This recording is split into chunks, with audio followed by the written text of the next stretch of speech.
जीव जग में बहू बन के आए गए नी, सास माया से भिड़ के लुटाए गए नी। महाकाल ससुर संग छलाए गए नी, सास माया से भिड़ के लुटाए।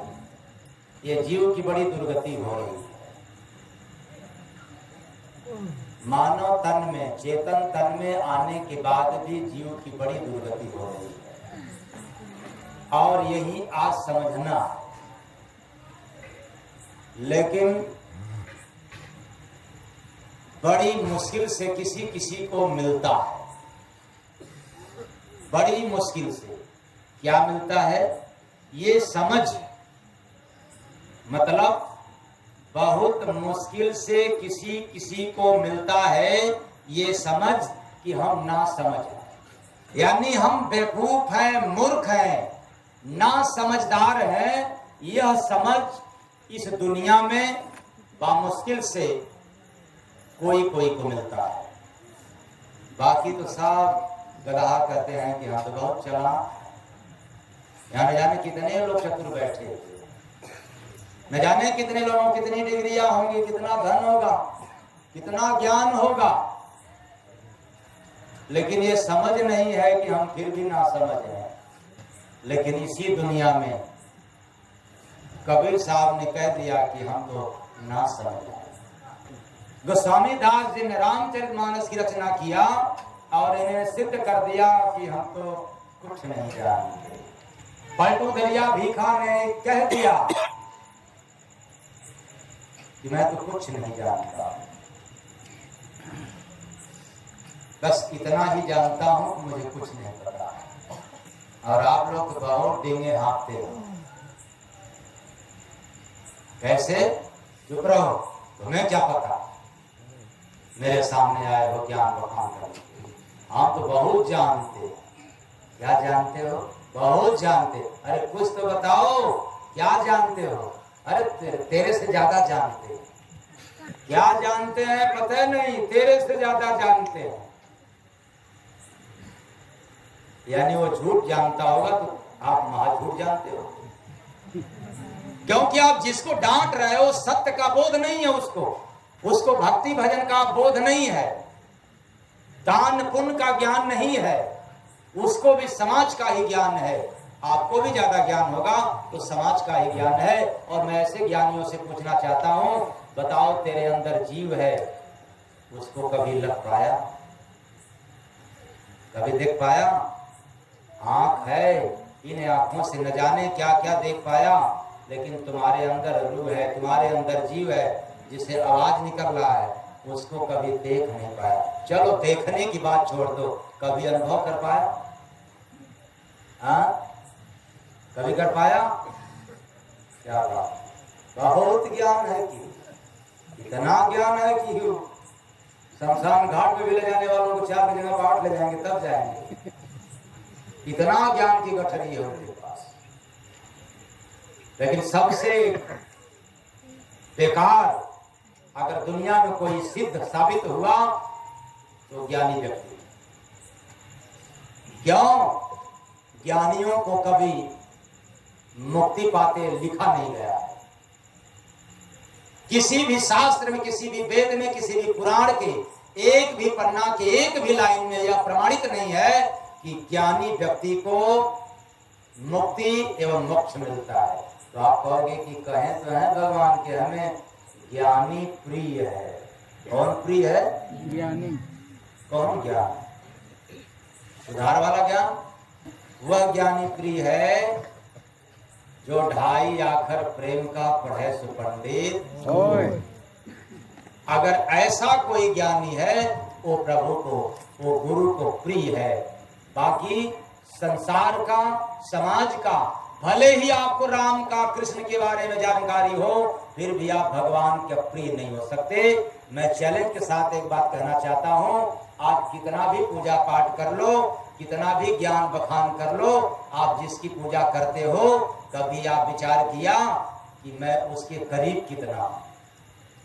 वैसे जैसे समाज में आप किसी श्रेष्ठ व्यक्ति के करीब होना चाहते हो, किसी अधिकारी के करीब होना चाहते हो, होना भी चाहिए, क्योंकि आप किसी अधिकारी के करीब हो जाओगे तो आपका मान सम्मान कैसे ही बढ़ जाएगा।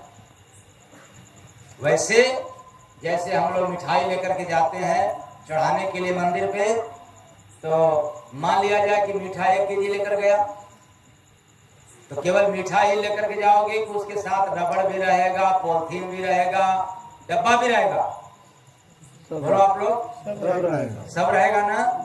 तो मिठाई के साथ भगवान का दर्शन या भगवान के ऊपर चढ़ा कौन? केवल मिठाई चढ़ा या वो रबड़ भी चढ़ गया?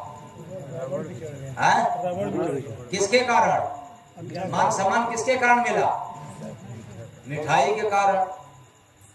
तो ऐसे ही कोई श्रेष्ठ व्यक्ति हो, अगर हम उसके संग हो गया, उसके करीब हो गया, तो उसका तो मान सम्मान ऐसे ही बढ़ जाता है। लेकिन आज तक हम लोगों को यह ज्ञान नहीं आया, समझ नहीं आया कि हम जिनका पूजा करते हैं, पाठ करते हैं या तीर्थ करते हैं अथवा व्रत करते हैं, क्या उनके करीब हुआ कि नहीं, आज तक समझ में नहीं आया। यही बात मैं कहना चाहता हूँ, बड़ी मुश्किल से मिलती है ये समझ कि हम ना समझ। और यह समझ आएगा कब? जब आपका विवेक बढ़ेगा। क्या बढ़ेगा? विवेक। अब तो बड़ा गड़बड़ हो गया। विवेक बढ़ेगा तो समझ आएगा, और ज्ञान बढ़ेगा तब क्या बढ़ेगा? जब ज्ञान बढ़ेगा तो अहंकार बढ़ेगा, अब विवेक बढ़ेगा तो समझ बढ़ेगा। तब विवेक मिलेगा कहां? सत्संग सुनने से मिलता है। और जितना आप सत्संग सुनोगे वो ज्ञान आपके पास है, सत्संग सुनोगे सोने में सुहागा हो जाएगा। ज्ञान के साथ साथ समझ आ जाए, विवेक आ जाए, तो समझो तुम्हारा ज्ञान भी सार्थक। और ज्ञान खूब है पर समझ नहीं है, विवेक नहीं है, तो तेरा ज्ञान तुझे ही सर्वनाश करेगा। आज तक कोई ज्ञानी न प्रभु को पाया, न आज तक कोई ज्ञानी वेद पुराण शास्त्र की रचना किया। तो किया कौन? गुरु का भक्त। इसका भक्त? गुरु। राम का भी भक्त नहीं, दुर्गा का भी भक्त नहीं, त्रिदेव का भी भक्त नहीं। किसका भक्त रचना किया? गुरु। गुरु का भक्त, गुरु का दास। अब तो और बड़ा कठिन हो गया। अरे हम इंसान की पूजा करने के लिए जाए तो बड़ा अच्छा लगता है जब हम पितरों को पिंडदान देते हैं, मरे हुए को, और उनको बुला करके, जब बेचारा था या थी कोई पूछता भी नहीं रहा होगा। और आज तो हम टाइम निकाल करके बुलाते हैं गया से बड़ा दूर से, और वह भी किस तरह बुलाते हैं भाई? मानव तन मत आना, गड़बड़ हो जाएगा। कौवा के तन में आना, कुत्ता के तन में आना। जैसे हम लोग कभी कभी कहते हैं ना, कभी राम बन के कभी श्याम बन के, क्या चले आना प्रभु जी चले आना। कभी राम बन के कभी श्याम बन के। ये गट्स नहीं है कि तुम राम में ही आ जाना या श्याम में ही आ जाना, या कोई दुर्गा की पूजा करने वाला हो तो हे प्रभु तुम दुर्गा रूप में ही आ जाना। वो जानता है कि भगवान पता नहीं किस भेष में आएगा, इसलिए अंधविश्वास, कभी राम बन के कभी श्याम बन के। ये किसी कवि का लिखा हुआ है, इसलिए हमें कवियों का नहीं याद आता है। और जो ऊपर से भजन मिलता है वो तो खूब फटाफट सुनाएंगे आप। ये तो दूसरे का नकल है, हम नकल पर जोर नहीं देते। तो हमें गट्स नहीं, हमें विश्वास नहीं है, भरोसा नहीं है। पर क्या बात है, भक्त प्रहलाद को भरोसा था कि हम में तुम में खड़ग, हम में हर जगह वही परमात्मा है, इसलिए पत्थर में भी नारायण का दर्शन हुआ। उसको भरोसा था, उसको विश्वास था। हम सब ना समझदार हैं, हम लोगों के पास वो विवेक नहीं है, इसलिए झूठे बचने के लिए खूब ताली भी पीटते हैं और मस्ती भी, क्या बात है, कभी राम बन कभी श्याम बन चले आना प्रभु जी चले आना, चाहे मत लेकिन चले आना। और आएगा भी कैसे, जब हम राम को बुला रहे हैं फिर श्याम में, तो फिर पता चलेगा कि वो राम का रूप बदलना चाहा भगवान, तब तक फिर कभी राम बनने के, तब तक फिर कभी श्याम। अब राम फिर क्या बनना चाहेगा, श्याम बन के चले आना प्रभु जी, तो कहाँ चले आना, अभी तो राम श्री कृष्ण, फिर अब कहाँ चले आना, किस मंदिर में जाना है, किस घर में जाना है, कोई ठिकाना है, कोई बात नहीं। आप पूजा करते हो जम करके करें, कोई रोक टोक नहीं है, और जो रोकता है टोकता है वो सबसे बड़ा गधा व्यक्ति है।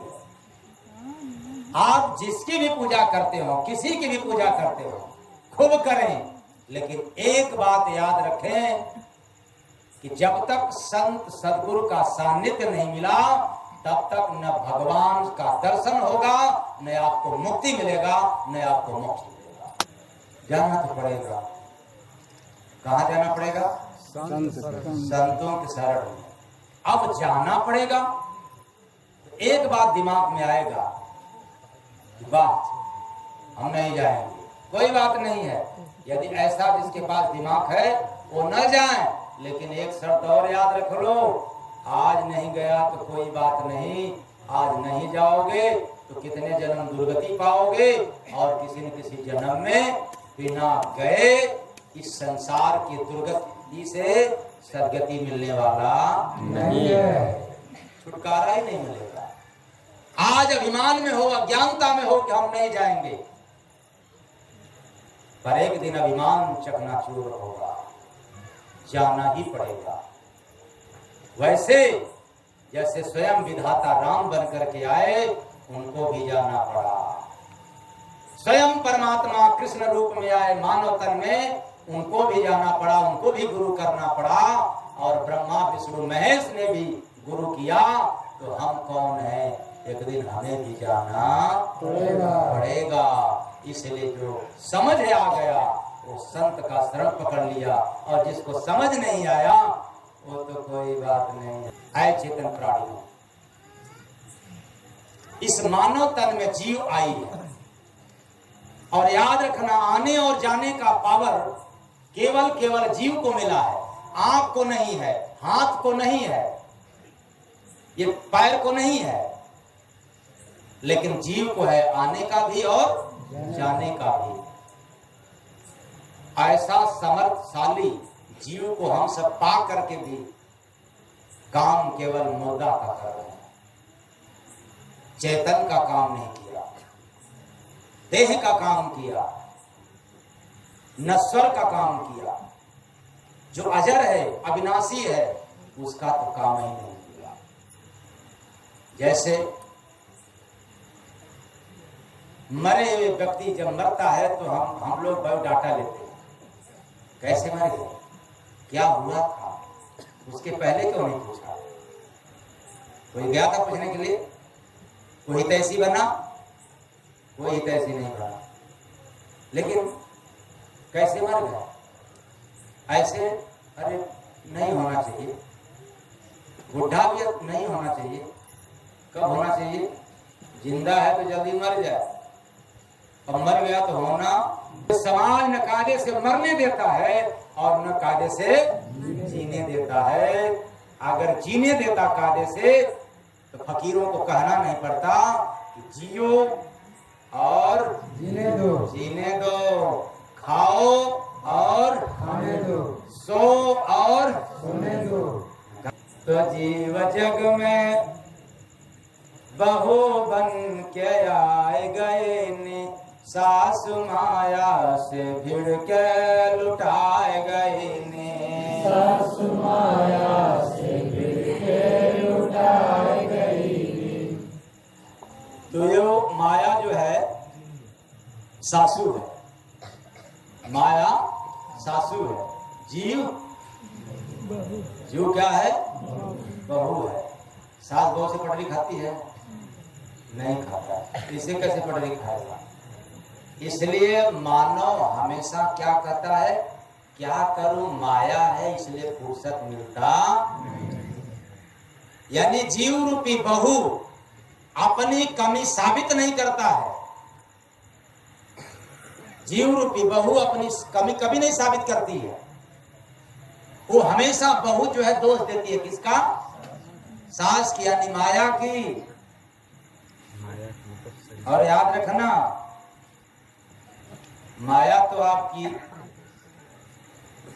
कलंक रोज लेती है, लेकिन वही जीव,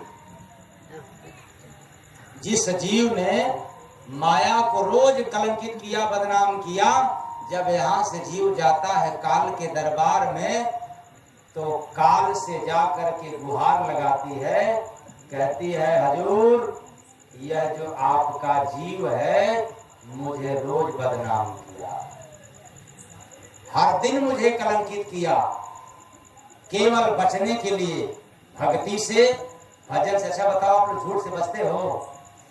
हाँ, क्या बात, तो आम भाषा बोल ही देते हो। बेईमानी से बचते हो आप लोग ना, कर लेना, इतना कर लेना, लेकर के जाना। हम सब इससे बचते नहीं। तो माया कहती है कि प्रभु यह जो जीव है, ये भक्ति भजन सेवा सत्संग दान पुण्य न करने के कारण बहाना बनाया और मुझे रोज बदनाम किया। वो आपके नाम की शिकायत करके फिर मृत्युलोक में आ जाती है। और याद रखना, जब यह जीव रूपी बहू जाती है काल की अदालत में, तो वही सवाल पूछता है जो माया रूपी सासू ने वहां पर दर्ज कर दी। क्या दर्ज की है? ये भक्ति भजन कभी किया नहीं है, ये सत्संग कभी सुना नहीं है। तब पूछता है, तो फिर क्या कहोगे? जैसे मैं आप लोगों से सवाल पूछ रहा हूं कि भक्ति भजन क्यों नहीं करते, संत महात्माओं के पास सत्संग जाकर क्यों नहीं सुनते, मालूम है क्या बहाना करोगे? आजकल तो महात्मा लोग बिना कारण उठी बात, क्या नौटंकीबाज, बहानेबाज, ड्रामेबाज, क्या बहाना करोगे कि बाबा लोग पता नहीं है कौन असली है और कौन, पहले तू तो असली बन करके जा। जब तू असली बन करके जाएगा, संत के फिराक में, संत के प्रति जब आस्था लगाएगा, तो याद रखना तेरे पास वो ज्ञान नहीं है, वो पावर नहीं है संत को समझने की, लेकिन वो विधाता, वो प्रभु आपको असली संत के पास ही पहुंचा देगा। और जब खुद ही नकली बने हो, पहले सबको नकली साबित करते हो, बताओ किस आंख से देखा नकली? किस आंख से देखा?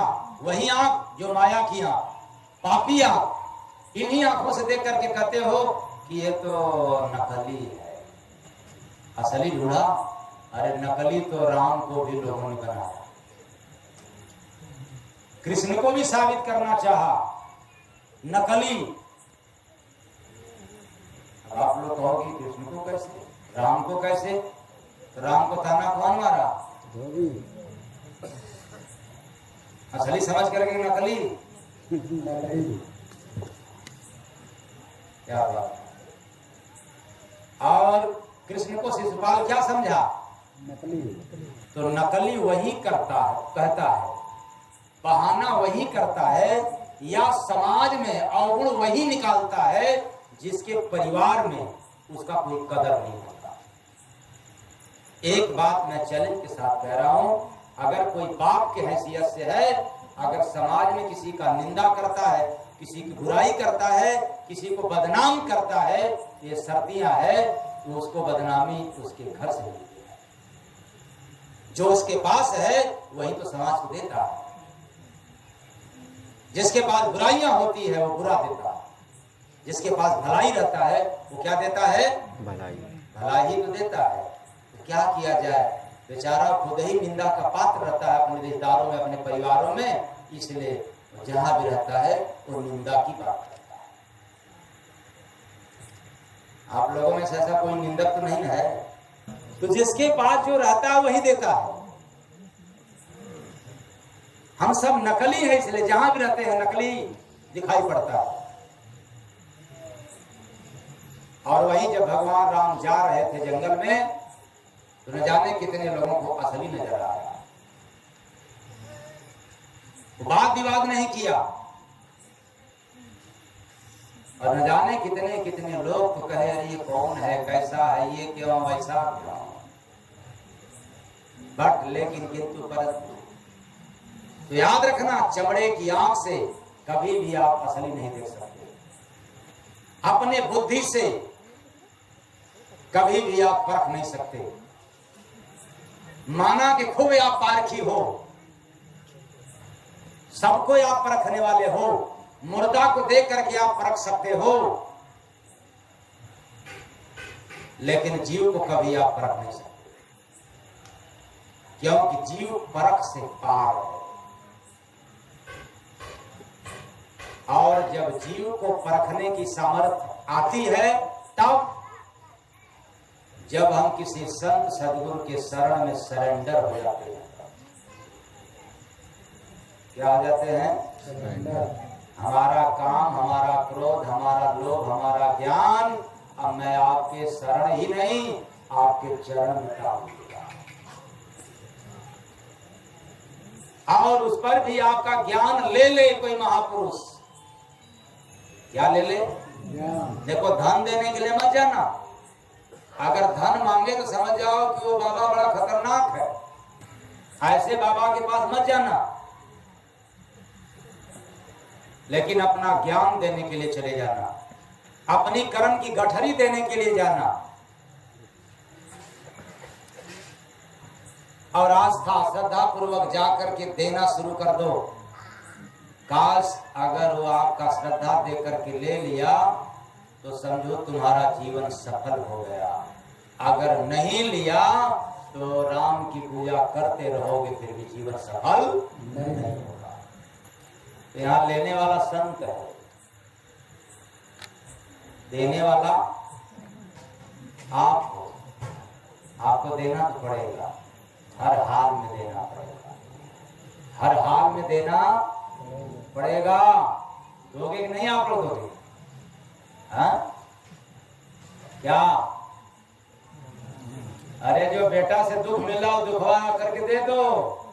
सुख मिलेगा नहीं बेटा बेटी से, पति पत्नी से सुख मिलेगा नहीं, मिलेगा भी तो क्षणिक मिलेगा। अब बाकी समय में क्या मिलेगा?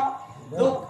जितना दुख रोज अपने परिवार में लेते हो, बस वही दुख आकर के दे दिया करो, जाकर दे दिया करना। किसको? किसको? संतों को पावर है दुख लेने का। बाकी किसी भी माई का लाल ऐसा पैदा नहीं हुआ है, चाहे ज्ञानी वक्ता प्रवक्ता हो जाए, वो आपके दुख को नहीं ले सकता। उसको है क्षमता।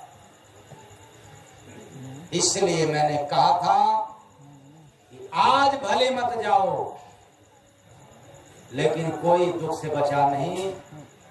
जब राम को भी 14 वर्ष दुख झेलना पड़ा, स्वयं भगवान कृष्ण पांडवों के संग रहे, उनको भी दुख झेलना पड़ा, तो हम आप कौन हैं? आज नहीं है तो कल तो दुख झेलना पड़ेगा ही। आज मत जाओ, पर किसी न किसी दिन आपको एक दिन जाना पड़ेगा। समझ आ गई तो अभी से चले जाएंगे, और नहीं आया तो प्रकृति जब मारेगी तब जाओ। तो बताओ, प्रकृति मारे और संत का शरण मिले तो अच्छा है, या पहले ही शरण मिल जाए ताकि प्रकृति के मार से क्या हो जाए? कैसा ठीक पड़ेगा? हाँ? तो हम मानव तन में या जो जीव आई है, इसका कल्याण करने के लिए, इसका उद्धार करने के लिए हमें संत का शरण चाहिए। शर्त है, यदि हमें संत का शरण नहीं हुआ तो याद रखना, मरने के बाद तुम्हें भी कुत्ता के तन में आना पड़ेगा, कौवा के तन में आना पड़ेगा, और पकाया नहीं कच्चा हुआ भोजन आपको खाना पड़ेगा। अच्छा पड़ेगा? तो पितृलोक में न जाना हो, संत लोक में जाना हो, अमर लोक में जाना हो तो संत के शरण में जाना पड़ेगा, नहीं तो दुनिया या वेद पुराण शास्त्र आपको पितृलोक जाने से कोई रोकने वाला नहीं। तो बताओ, ईमानदारी से बताना, आप लोग केवल दो ही लोक में जाना चाहते हो, स्वर्ग लोक और पितृलोक में, या अमर लोक में भी? अमर लोक में भी जाना चाहते हो, केवल पितृलोक स्वर्ग लोक में? और ये दोनों लोक में आप लोग भेज देते हो, लेकिन अमर लोक में भेजने का किसी को पावर नहीं है संत को छोड़कर। इसलिए आज तक कोई ये नहीं कहता है कि हमारे जो फलाने जी थे वो अमर लोक वासी। क्या कहते हैं लोग? कोई बात नहीं, मर गया कार्ड पे लिखवा दो स्वर्गवासी हो गए। अब मंत्र संतर पढ़वा लो तो पितरलोक वासी हो गए। अरे संत के शरण में चले जाओ, अमर लोक वासी। तो बोलो कौन शरण चाहिए? आप लोगों को नहीं चाहिए क्या? तो घंटी मुरली हिलाओ, एक लोटा जल गिराओ। ये स्वर्गलोक और पितरलोक से छुटकारा होने वाला नहीं है। अपने लोक, अपने देश, अपने गांव जाना हो, अमर लोक, तो संत का चरण और शरण चाहिए। इसलिए मैं कहना चाहता हूं कि आज संत के शरण में न जाने के कारण हम लोग इस जीव की दुर्गति को देख रहे हैं। कभी कोई मंत्र के द्वारा पितृलोक, कभी कोई मंत्र के द्वारा स्वर्गलोक, और उनको हर साल बुलाना, फिर भेजना, फिर शादी विवाह बुलाना, फिर भेजना, और हम लोग उठे कहते हैं अरे वो तो गए तो मुक्त हो गए। कहाँ मुक्त हो गए? बुला तो रहे हो, मुक्त हो गए तो क्यों बुलाते हो? बुलाते हो ना आप लोग। जीव जग में बहू बन के जाए गए ने, सासु माया से भिड़ के लुटाए गए ने, सासु माया से भिड़ के लुटाए गए ने। तो कहने का मतलब जैसे आज सास बहू में पटरे नहीं खाता, वैसे ये माया रूपी सास और जीव रूपी बहू से पटरी नहीं खाता। यही कारण है कि जीव बार बार माया को दोषी देता है और माया काल के दरबार में जीव को दोषी ठहराता है। अंत में जीव सासू की होती है, बेचारी बहू तो नहीं आई। तो जीव जग में, समझ रहे हो नहीं आप लोग? जीव जग में बहू बन के, अभी तो आई है बहू बन करके, इसके पहले की सास है। आए चेतन प्राणियों, यह देश काल का घर है, यहाँ अधिकार काल और माया का है। माया रूपी सास से ये जीव रूपी बहू का खैर नहीं है। ना बैंड बाजार ना ही बराती, ना बैंड बाजार ना ही बराती। आर्य ने श्वासों में बाजा सुनाया और ना ही सेवा दान सत्संग भजन ये सब कुछ भी नहीं हुआ, लेकिन फिर भी बराती आ गए। कौन? दुल्हा बिना रे मंत्र पढ़ाती, दुल्हा बिना रे मंत्र पढ़ाती। एक ज्ञान रूपी बराती आए और ना परमात्मा रूपी पिया को देख पाए। अंतर मंत्र तमाम पढ़ा गया पूजा पाठ करके, लेकिन हुआ क्या?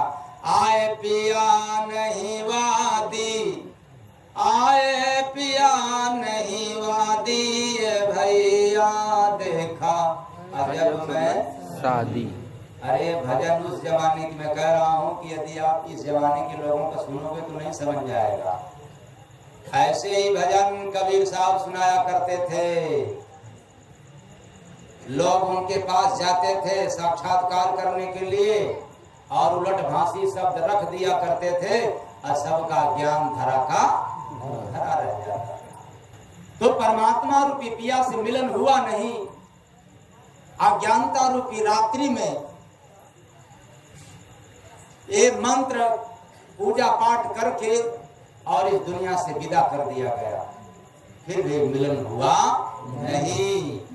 कन्या ने सिंदूर खुद ही लगाई, कन्या ने सिंदूर खुद ही लगाई। अरे जीव रूपी कन्या कुसंग रूपी सिंदूर लगा ली, यानी अपना ली कुसंग को, काम क्रोध मद लोभ को अपना ली कि काम मेरा है, क्रोध मेरा है, ये कुटुंब कबीला मेरा है, इसको धारण कर ली, अपना ली, अपने आप में पहन ली।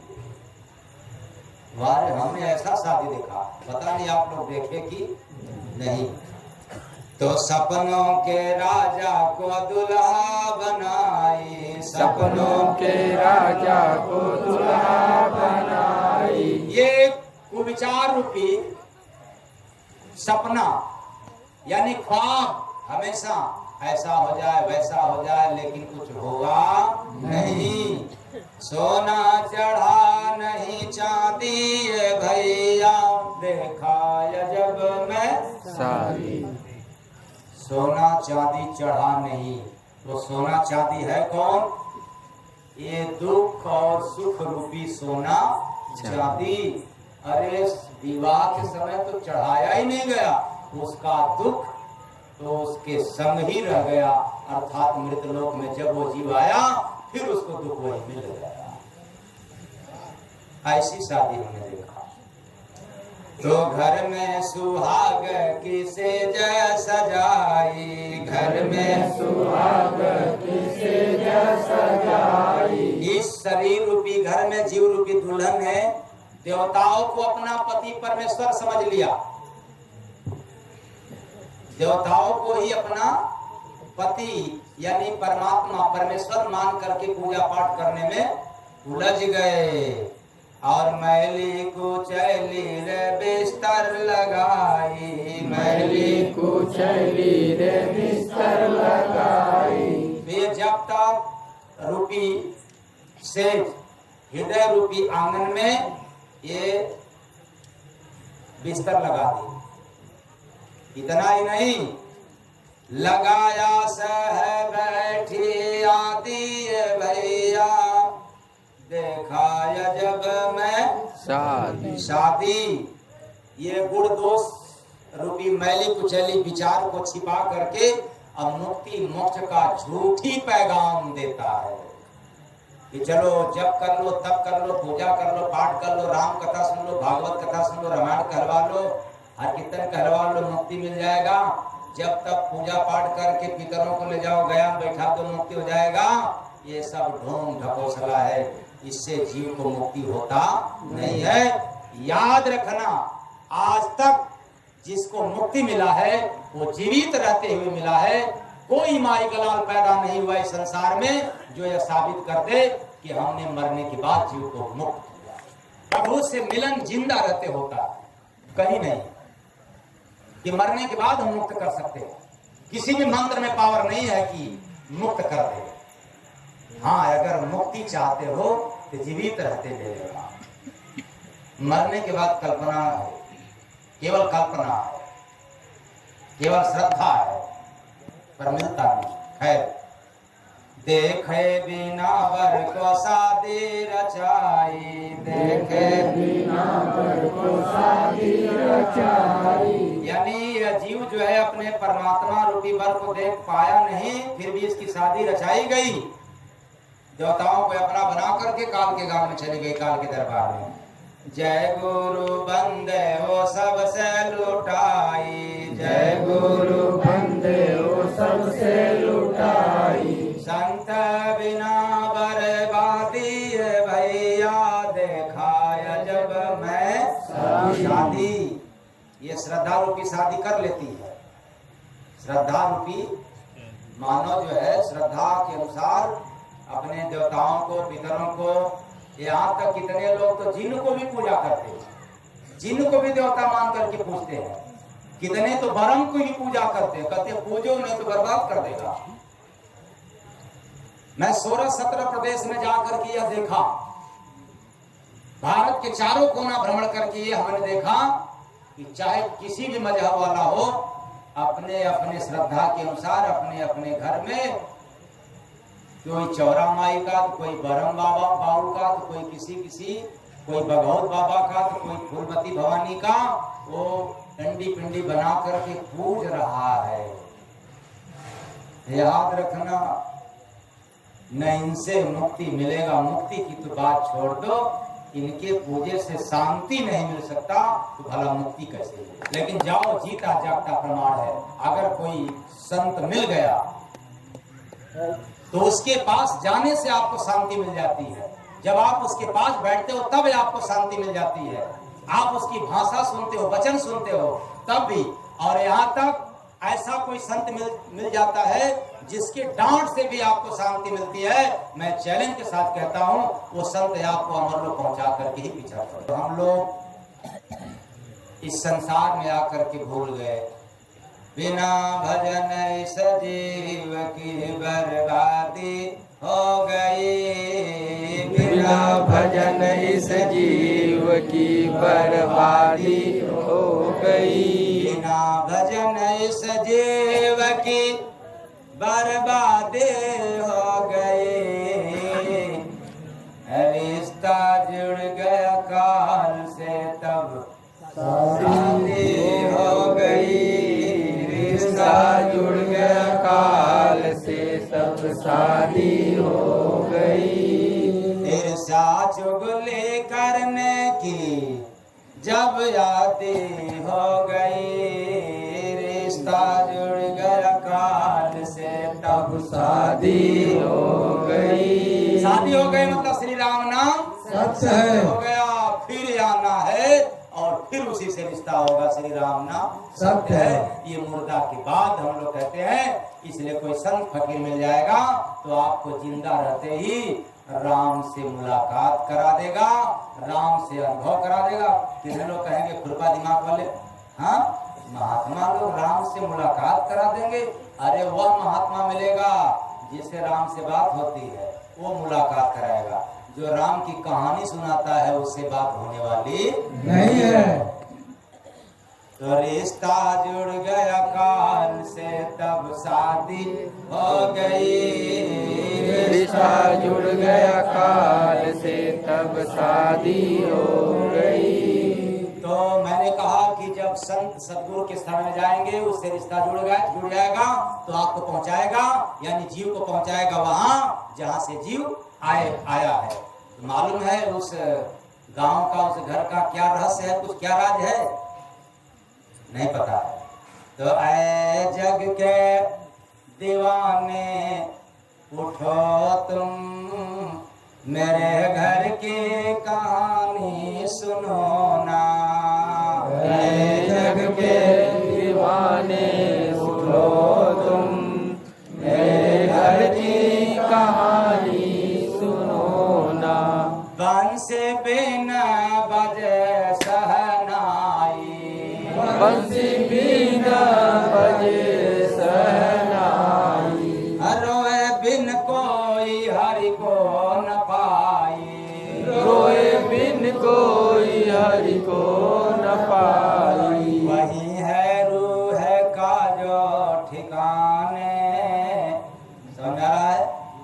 ये मैं अपने घर का पैगाम बता रहा हूँ, अपने घर का मैं परिचय दे रहा हूँ। आप लोग दोगे अपने घर का परिचय? जहाँ झूठों की खाम, जहाँ बेईमानों की खाम, जहाँ दुखों की खान, जहाँ हमेशा अज्ञानता रूपी रात में, मोह रूपी रात में सोना है। भला उस घर की परिचय क्या है जो छोड़ करके एक दिन जाना है। और जिस जहाँ जाना है वहां का ही तो पैगाम बता रहा हूँ। वह जग के दीवाने उठो तुम, मेरे घर की कहानी सुनो ना। जग के दीवाने सुनो तुम, मेरे घर की कहानी सुनो ना। बिन बाते तेल का जलता है दिया ना। बिना तेल का जलता है दिया ना। मिलते हैं देव सभी त्रिकुटी के नैना। मिलते हैं देव सभी त्रिकुटी के ये नैना। सतगुरु का घर है, ये जहां से जीव आया है वहां का घर है। जब अपने घर में जाओगे तो दुनिया के सब देवता, समस्त देवी आपका दर्शन करने के लिए खड़े नजर पड़े, वो भी हाथ जोड़ करके।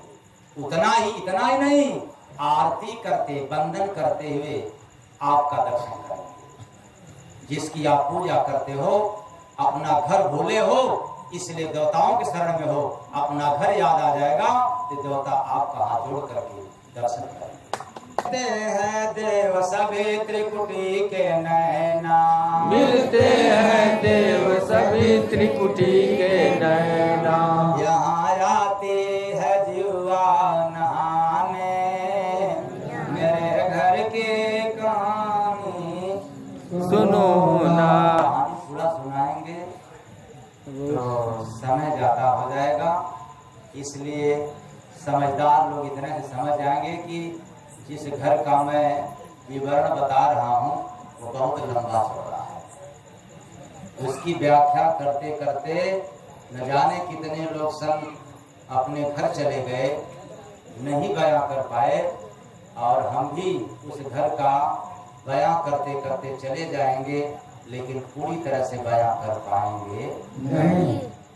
इसलिए जीव जग में बहू बन के आए गए ने, सासु माया से भिड़ के लुटाए गए ने, सासु माया से भिड़ के लुटाए गई नी। बस आज इतना ही, बस आप लोग इतना ही याद कर लें कि जीव रूपी बहू और माया रूपी सास, जैसे घरों में सास बहू से पटरे नहीं खाता, वैसे काल माया के घर में भी जीव और माया से पटरी खाता नहीं। बस संत का शरण मिल जाएगा तो आपकी पटरी खा जाएगी, नहीं तो पटरी से ये पटरी पर हो जाएगी। फिर भी मेरी वाणी आप लोगों को गहरा चोट पहुंचाया हो ना समझने के कारण, तो अपने घर का सेवक समझ करके मुझे क्षमा कर दीजिएगा। मैं आशा करता हूँ कि आप लोग क्षमा करेंगे। साहेब सबका साहेब